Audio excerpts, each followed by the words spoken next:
inaenda eke moto inawaka, mais spécialement aujourd'hui tulianzia kuchoma miinzi inatuma moto inawaka mzuri. Mais pour éviter à ce que tuchelewe sana, on partira. On avait un plan de sortie parce que ce n'est qu'avant-hier que maman Venancy avait accepté, nous avait confirmé sa disponibilité. Mais voilà ce qui arrive. Papa Tchira, ce soir, va nous parler des grandes dates, les grandes dates du mois d'avril en RDC et en Afrique également. Autour du feu, c'est une activité qui revient dans l'histoire, qui rappelle à la génération actuelle, à la génération récente, ce qu'ont vécu nos grands-parents, ce qu'ont vécu nos parents. Et autour du feu nous met dans une situation où nous nous retrouvons en famille, autour du feu exactement, pour non seulement écouter les histoires, mais également partager un moment de gaieté en famille. Cette activité a plusieurs objectifs, mais le plus alléchant, que l'objectif principal de Autour du Feu, les kuturudisha dans notre identité, kuturudisha dans notre histoire pour comprendre notre identité. Mutumwa Kasemaka, on aura du mal à comprendre ou à prendre la souveraineté de ce pays si on ne connaît pas réellement nos origines. Les histoires telles que nous allons les écouter vont nous permettre de nous projeter dans l'avenir en écoutant ce que nous sommes réellement. Et nous sommes ce que nos grands-parents ont été, ont vécu. Aujourd'hui, on va donc accueillir Papa Tchira comme à l'accoutumée et il va nous parler des grandes dates du mois d'avril en RDC et en Afrique également.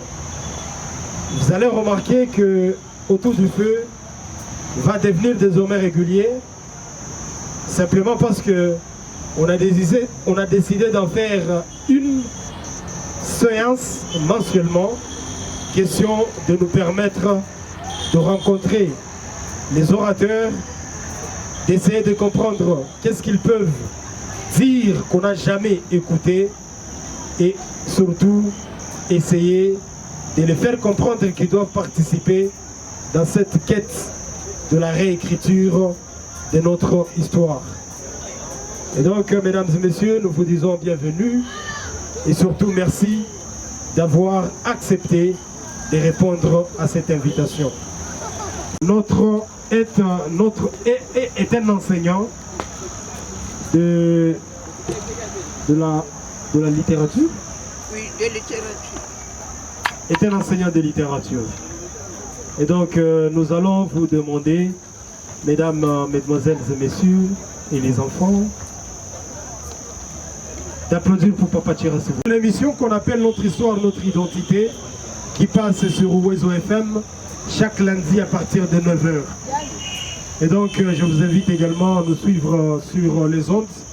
Vous écouterez des séances pareilles mais à la radio. Aujourd'hui, on va écouter les grandes dates d'avril en RDC et en Afrique. Juste après l'allocution de Papa Tchira, je ne sais pas ça prendra combien de temps. On va faire un exercice des questions-réponses. Mais tout à dit quand tout ce temps qui est mon sujet pour que tout ce qui perdre, on reste focus sur les grandes dates à qui ce sont les grandes dates en RDC. Quel jour? On est vendredi. Vendredi. Le 7 avril.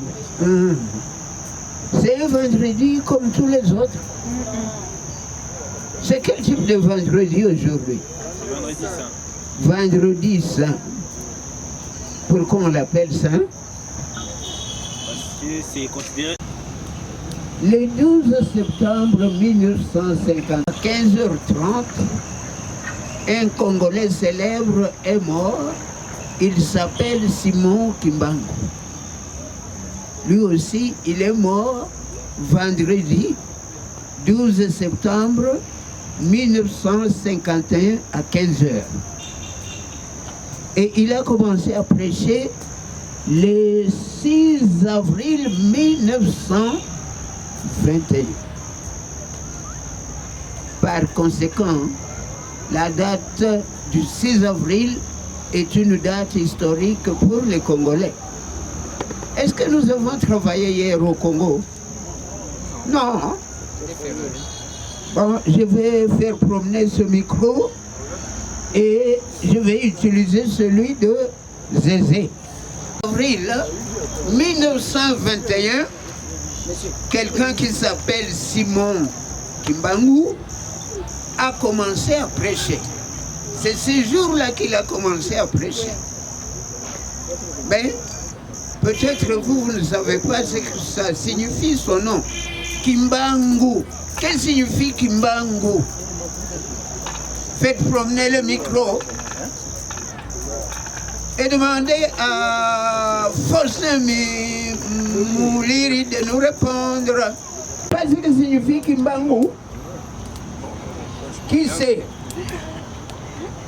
Personne, hein? Et en un mot, c'est lui qui révèle les choses cachées, comment on l'appelle, en un mot qui commence par P. Prophète. Vous voyez? Son nom l'a prédestiné à être prophète. Et l'église kimbanguiste, on l'appelle l'église du Christ sur la terre. Et Kimbangu, c'est le prophète de quoi? Ok. Alors, nous allons vous parler longuement aujourd'hui de deux dates. Le 6 avril, date historique pour les Congolais, parce que c'est le jour où Simon Kimbangu a commencé à prêcher. Pour ceux qui ne le savent pas, il est né en 1887, presque, c'est la même année que Marcus Aurelius Garvey. Que savez-vous de Garvey? Que savez-vous de Garvey?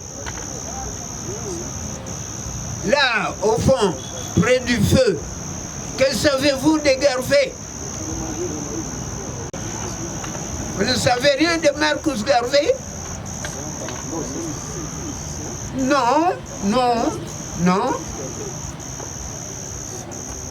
Bob Marley est un disciple de Marcus Garvey.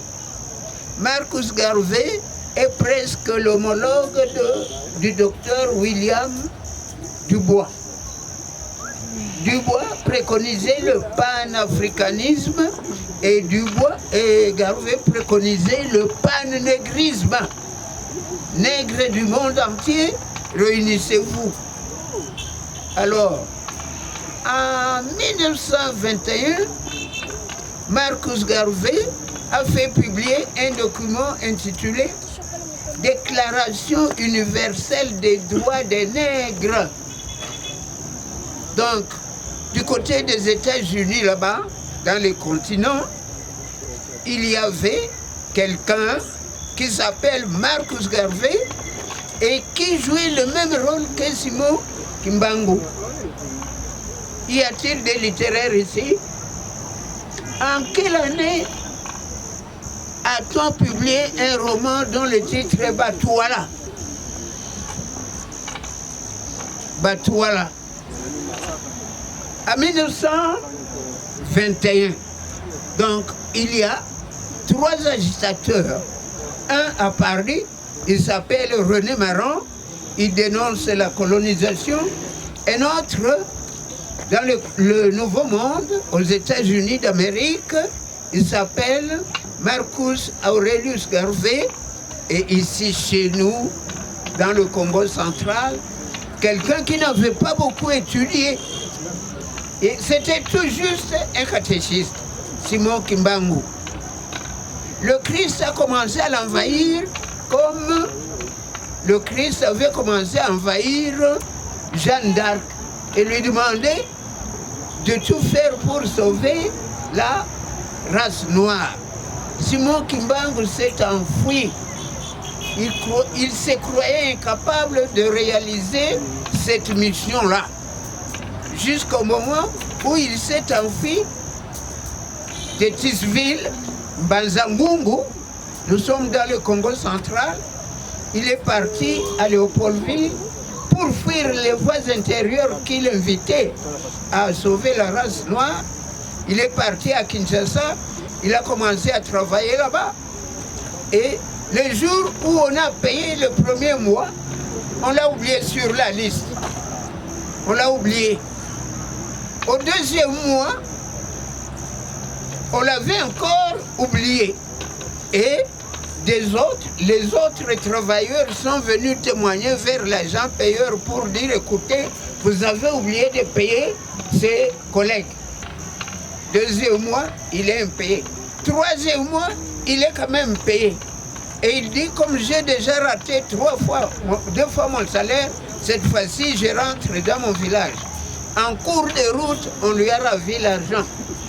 Vous voyez, tout ça parce que le bon Dieu ne voulait pas qu'il fasse autre chose que la mission qui lui avait été prédestinée, c'est-à-dire sauver la race noire. Le 6 avril 1921, Simon Kimbangu, paysan, il quitte son village pour aller vendre du tabac. Est-ce que vous suivez? C'est un paysan, hein? Il quitte son village pour aller vendre du tabac. Et quand il arrive quelque part dans un autre village qu'on appelle, je crois, quel est encore le nom là? Je vais le trouver. Non, ce n'est pas un camp. Ce village-là, nous l'avons ici, on va vous distribuer les documents pour que vous sachiez comment ça s'est passé. Quand il arrive dans ce village-là, on lui dit, il y a une femme malade ici. Elle s'appelle Kiantondo. Elle était à l'agonie. On attendait qu'elle puisse expirer. Simon Kimbangu est passé par là. Il est entré dans cette maison-là où une femme agonisait. Et il a dit seulement, comme aujourd'hui beaucoup de bondiosards disent, Kiantondo, au nom de Jésus, je vous ordonne de guérir. Et elle était guérie. Et alors, Simon Kimbangu a continué son trajet pour aller vendre son tabac. Mais avant qu'il parte vendre son tabac, tout le monde était content de voir que la femme était guérie, sauf la femme qui avait été guérie. Elle a dit, si c'est cet homme qui m'a guéri, c'est que c'est celui aussi qui m'a ensorcelé. Kimbangu est parti vendre son tabac. Au retour, il est repassé par là et la femme a recommencé à afficher le même mécontentement, le même témoignage pour dire que c'est Simon Kimbangu qui lui avait jeté les mauvais sorts. Voilà donc, chers amis, pourquoi la date du 6 avril est considérée comme la date historique où Simon Kimbangu va commencer à prêcher. Et ce soir-là, quand il rentre chez lui, il dit au Christ, vous m'avez demandé de faire ça. Voilà, j'ai guéri quelqu'un, mais ce quelqu'un n'est pas content. Je vais abandonner la mission. Et le Christ lui répond, tu vas souffrir comme moi-même, continue. Et c'est comme ça qu'il va continuer à guérir des malades, à ressusciter des morts, jusqu'au mois de juin. Nous sommes en Kamba, dans l'actuelle province du Congo central. Après 3 mois d'activité, il est suspecté par les autorités coloniales. On décide de l'arrêter. Il se cache jusqu'au mois de septembre. Et au mois de septembre, après 3 mois de vie clandestine, il se rend aux autorités coloniales et on va le juger et le condamner à mort. On va le condamner à mort. Mais grâce à un autre leader congolais, Paul Panda Farnana, qui vivait déjà en Belgique et qui était introduit dans les milieux officiels, grâce au ministre des colonies Louis Franck et à des missionnaires protestants, Kimbangu a obtenu que sa condamnation à mort soit commuée en prison à perpétuité. Et c'est dans ces conditions-là qu'on va les déplacer de Nkamba dans le Congo central pour l'amener en relégation à Elisabethville, à Lubumbashi.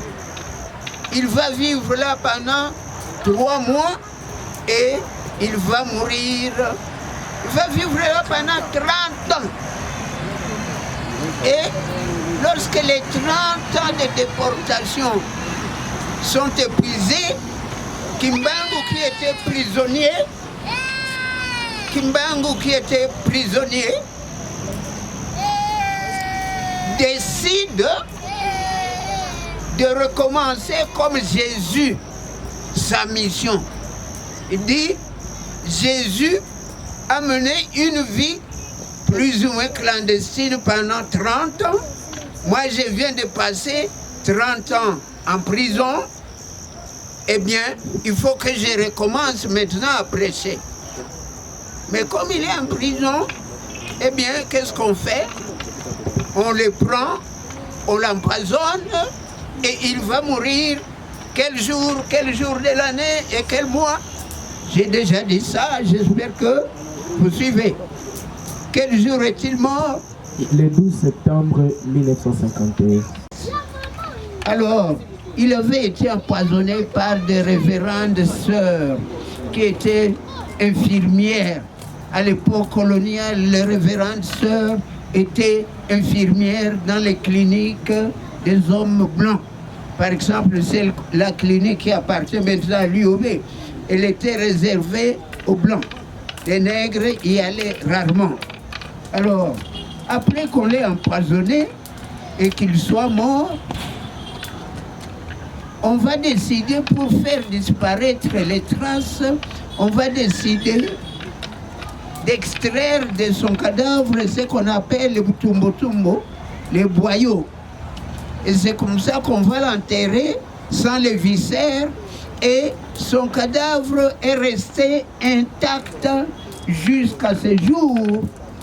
Quand vous allez en Kamba, Jérusalem, vous trouvez le cadavre de Kimbangu. Il est intact, il n'a pas pourri parce qu'on avait extrait les viscères et c'est ainsi que ça s'est passé. Voilà. Son corps est rentré de l'exil de la déportation en 1959. Après les événements qu'on appelle du 4 janvier 1959, les colonisateurs avaient décidé de ramener tous les déportés politiques, tous les exilés politiques. Ils devaient rentrer chacun dans son milieu d'origine. C'est dans ces conditions qu'en 1959, le cadavre de Simon Kimbangu est rentré en Kamba via Léopoldville, Kinshasa. À cette époque, Joseph Kasavubu était déjà bourgmestre de la commune de Dendal, la commune qui porte maintenant son nom, la commune de Kasavubu, et il est allé attendre le cadavre de Simon Kimbangu au port, au beach Ngobila, pieds nus. C'est pour vous dire que Kimbangu est d'une célébrité incroyable, de telle sorte que les historiens le comparent à Bouddha, à Mahomet et à Jésus. quelle est l'importance de Kimbangu dans l'histoire des religions? C'est la même importance qu'on accorde à Mahomet, à Jésus et à Bouddha. Vous êtes des Congolais, on vous dira tout ça, mais vous allez dire ce n'est pas vrai. Mais d'après ce que nous venons de vous dire là, vous comprendrez que ça peut être vrai. Si vous avez déjà lu un livre intitulé Ngando, le crocodile, de Paul Mamichibam, là-dedans, dans ces romans, on vous dira que ce qu'on appelle les Stanley Pools, les poules Malébo, là où le fleuve cesse d'être navigable, il y a un rocher sur lequel se trouvent les traces des pieds, sur lequel on voit des empreintes. Les empreintes de Simon Kimbangu et de Dieu le Père. Ils sont sur les rochers. Dieu le Père confie à Simon Kimbangu la mission de sauver la race noire. Alors, ceux qui veulent dominer le Congo, ceux qu'on appelle les Boulamatar, les casseurs de pierres, ils font tout pour retrouver ces rochers-là et le dynamiter. Et le romancier Paul Mamichibamba dit que chaque fois qu'un navire s'approche de ces rochers-là, eh bien, Zalé, c'est-à-dire le fleuve, il se fâche et il prend le navire, il le met en pièces. Cet endroit aussi, Moulir peut le savoir, quand un avion survole cet endroit, il est happé, il doit tomber. Au point qu'on dit, tant qu'on n'aura pas dynamité ces rochers-là, on ne pourra jamais dominer le Congo. Vous suivez? Donc vous, jeunes gens, les jours où vous allez céder aux ennemis de notre pays jusqu'à ce qu'ils atteignent ces rochers-là et qu'ils le dynamitent, qu'ils le détruisent, alors nous deviendrons les esclaves des autres nations. Mais même si vous cédez, le fleuve lui-même, Zalé, il se fâche. Il ne tolère pas que les gens voient cette pierre-là. Parce que chaque fois qu'il y a des gens qui s'approchent, Zalé cache le rocher. Voilà le mythe Simon Kimbangu. Au mois d'avril, quelles sont les dates historiques pour nous les Congolais? Les 6 avril. Pour quelle raison? C'est parce que c'est le jour où Simon Kimbangu, le prophète de Dieu sur la terre, avait commencé à prêcher. Nous vous signalons en passant qu'il y a plus de Kimbanguistes au Madagascar qu'au Congo. Nous vous signalons en passant qu'à New York, dans le quartier qu'on appelle Harlem, il y a des églises de Noirs américains où on trouve sur ces églises-là, au milieu, il y a Jésus. À droite, il y a Kimbangu et à gauche, il y a Lumumba. Voilà les 3 personnalités auxquelles croient les Noirs américains. C'est lui qu'on appelle, comment encore là? Les pasteurs. Martin Luther King était disciple de Simon Kimbangu. Quand il a lu la vie de Simon Kimbangu, il a dit comment quelqu'un qui n'a pas étudié a fait ça. Pourquoi moi je ne peux pas le faire? Parce que Simon Kimbangu est un homme violent, comme Gandhi et comme Lumumba. Les jours où on a interrogé le Simon Kimbangu et qu'on lui a reproché d'avoir armé les gens, eh bien il a dit « Je suis contre la violence ». Il est célèbre parce qu'il avait dit, le jour où on l'avait interrogé, les Blancs deviendront les Noirs et les noirs deviendront les blancs. Et on lui a posé la question, que voulez-vous dire par ces mots-là? Il a dit, Dieu vous révélera le sens de cette phrase-là plus tard. Et quel est le sens de cette phrase-là? C'est la chanson de Adou Eyenga. Mokili eko baluka ma. Ceux qui étaient dominateurs deviendront des sujets. Je crois que c'est ce que nous vivons aujourd'hui, parce que ce sont les paysans de Chiriri et même de Matili qui habitent maintenant Muhumba. Et ceux qui habitaient Muhumba ne sont plus là. Sous Obama, beaucoup de Noirs américains ont fait le pèlerinage jusqu'en Kamba pour venir voir Simon Kimbangu, celui qui avait prêché qui avait prédit que les Noirs deviendront les Blancs et les Blancs deviendront les Noirs. Pour ceux qui ne le savent pas, ce sont les Noirs qui ont donné l'indépendance à Haïti, qui ont donné l'indépendance aux États-Unis d'Amérique, qui ont donné l'indépendance à l'Uruguay, à l'Argentine, au Mexique.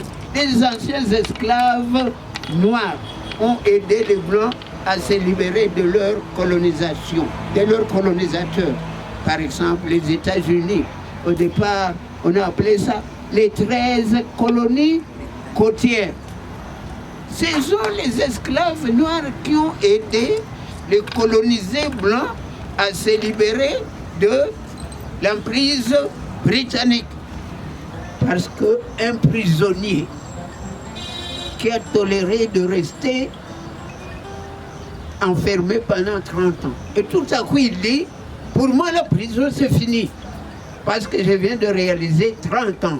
Je deviens libre. Nous sommes à Lubumbashi, Elisabethville, 1951.